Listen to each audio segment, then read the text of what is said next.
Hello, Logan back again and again somehow. Been allowed to do too many of these, they're saying. We're here, me and Apps, for another review. Laughing again in the intro. Can't help himself. This time we're doing Guardians of the Galaxy, the Telltale series. We'll get straight into it, as we normally do. Cards on the table and give us a rundown, Apps. Yeah, so this is Guardians of the Galaxy, the Telltale series it was an episodic adventure game developed by Telltale, released throughout 2017. So it's one of those ones that they managed to sort of clear down. I think it started in April, in fact, and finished at the start of November. So reasonably brisk for the typical sluggish Telltale guys. They're normally not that quick at doing things like this, but we know what a Telltale game is. It's a very narrative-focused adventure game with some really light puzzle elements in there. And I guess Guardians of the Galaxy as a property, I've watched the two films that have been out. I've loved them. I've been slagging off Marvel in some of the videos, but this was one of the Marvel kind of bits that I do like. I think Guardians of the Galaxy is great. And I've played, I think, every single Telltale game since The Walking Dead. So, again, very familiar with the Telltale formula.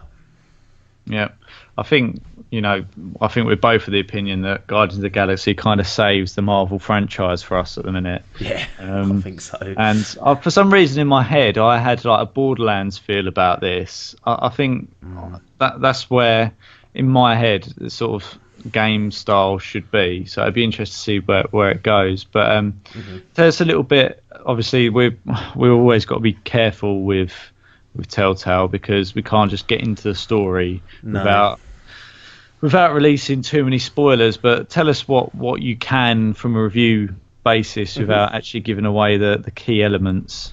Yeah, so I think that it's obviously loyal to the way the characters are portrayed in the film. So they go for that comedy route, which we both very much enjoyed in Tales from the Borderlands. So that's good. They've got that in check. But I will say that it's not directly tied to the cinematic universe. So they've got license here to kind of have their own take on it. So I think that's important as well. So you're not going to be tied to what has happened in the film, and you can kind of look at this as something that is Telltale's take on Guardians of the Galaxy. And I think when you have these properties like they had with Batman, it's important that they do that and they don't tie themselves to a specific film or a specific product, because you're then hamstringing yourself. Overall, I like the plot. I enjoyed it. I think as a Guardians kind of fan, it services the needs of the game. So I think we can leave it at that before I start rambling off into things that are going to spoil it for people. Yeah, I think all I want from it really is a bit of humour. Yeah. And I'm hoping it connects me with the characters. As I say, like I did in Borderlands, I just want to get connected to it, have a bit of humour, and I think that's the important thing and what you want to get. Yeah, I think on that front, they're getting connected to the character. Definitely will find during this. So the comedy front's there, and you've got that. So I think if you're expecting that or you wanted that from this, then you've got that when it comes to the narrative. And it's got Groot, yeah? Oh, yeah. Oh, yeah. Without him, it's nothing. Yes, I agree.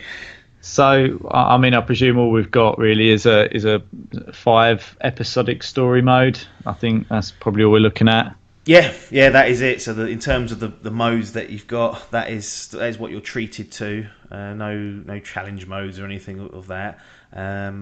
Online connectivity, there's obviously the kind of breakdown of your choices at the end of each episode, so you can kind of see how you stacked up against the rest of the world. There is this thing called I can't remember what it's called now. It's like share play or something like that that's included, but I've never actually sat down to use it in a Telltale game because it requires more than one person in the room, and I find that they are a little bit intrusive as well. The idea of that someone else could decide something for me in my game, I don't be liking that, so I'm never going to use it, so I can't comment on how that works, and I probably never will unless it's for a stream or a laugh or something. Yeah, that's fair enough. So I mean, I think this is going to be basically as expected. But what's the presentation and performance? Is it a bit comic booky, or is it typical Telltale style, if you like? Yeah, I think they kind of bring out a little bit more comic book looks in it.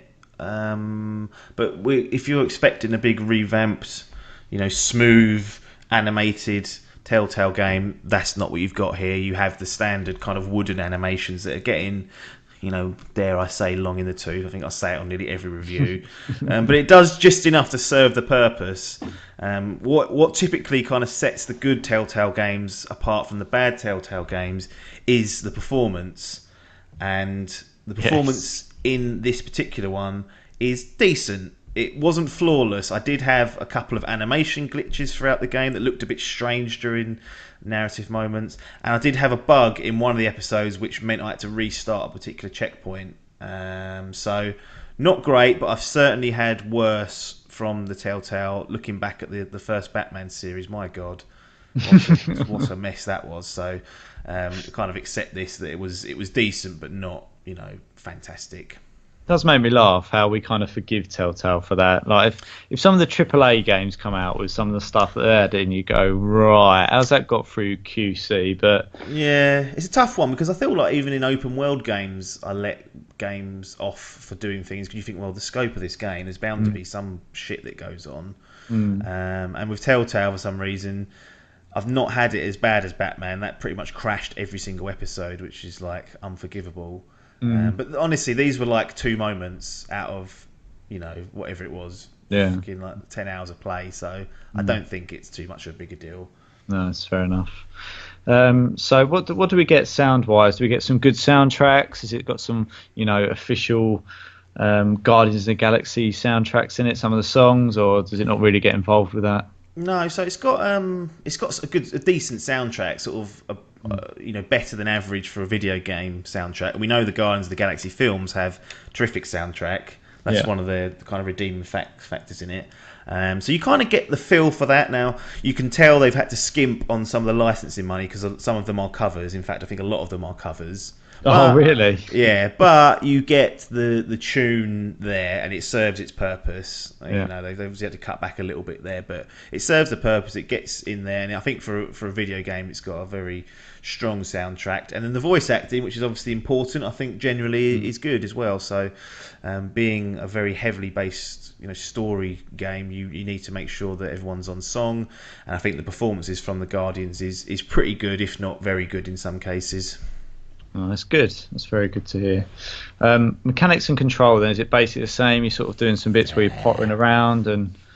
Yeah, no change in the formula. You are primarily making dialogue choices for your character, and there's obviously the odd action scene that you can kind of do some quick time events for. Mm, But generally, yeah, it'll be a dialogue scene. Then you might have a potter around somewhere. There might be a light puzzle solving element for you to do. There's a couple of like little cool.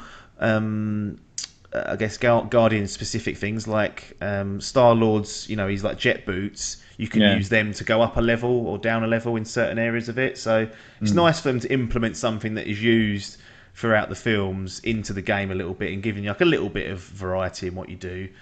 mm, But then moving on, as we know what the design of the games are. It is that pretty much that loop, and the progression is yeah. working your way through the episode and getting towards the end and having to deal with some choices that you never want to make, but ultimately you have to choose one way or the other. Yeah, that's fair enough. So I mean, I presume progression and design. We know where that's going. You Yeah, go through the story and make your choices. yep. No change. No left turn to surprise Telltale fans. It's the structure that you've probably come to know, and if you're playing this and played the others, you've probably come to love. Yeah, excellent stuff. So, how much did you pay for it, and does this game offer good value? Yeah, so I think I paid about 15 UK pounds for this. I feel like the length of it was a little bit fairer than some of the other Telltale games. I think in the past you are kind of forgiven for thinking, have I been shortchanged there? Have I been cut out of getting perhaps less than 90-minute episodes or something like that? But in general, I think with Guardians, you've got the 5 episodes. They're all of good quality. No tankers, no absolute stinkers in there. And over the kind of 5 hours, I think I clocked up just shy of 10 hours. So Sounds a about right. little bit under 2 hours per episode. But I feel like that's always the case with these Telltale games. Again, don't bloat the story just to make that 2 hour mark. If it needs to end a bit early, do it. But you get good quality, I guess is what I can say here. That's all sounding pretty positive so far. So I guess we'll close this down and buy it or bin it. Fucking buy it. Excellent news. It's sitting there waiting to get played on my hard drive. So Yep.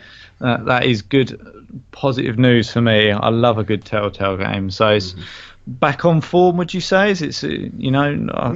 I don't think they've had too many big hitters, if you like. They had Minecraft, but Yeah. I think it's a steady, one of the better ones. Like steady as she goes.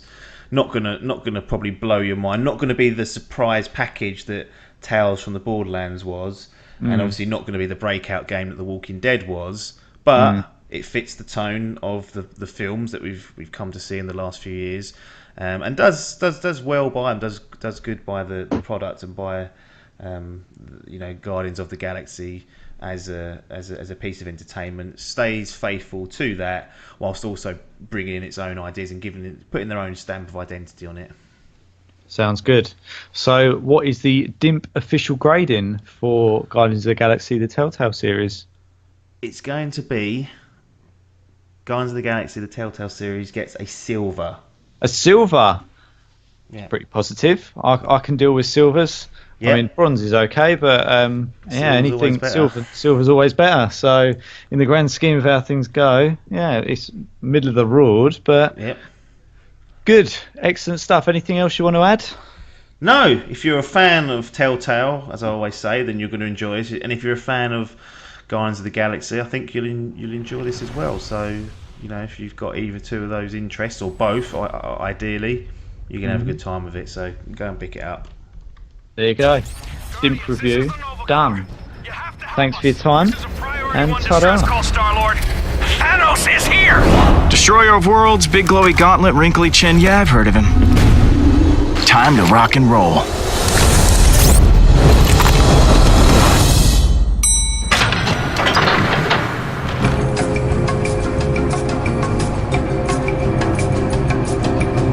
Well, this is the slowest elevator in the universe. You cannot possibly know that. I am Groot. Good one, pal.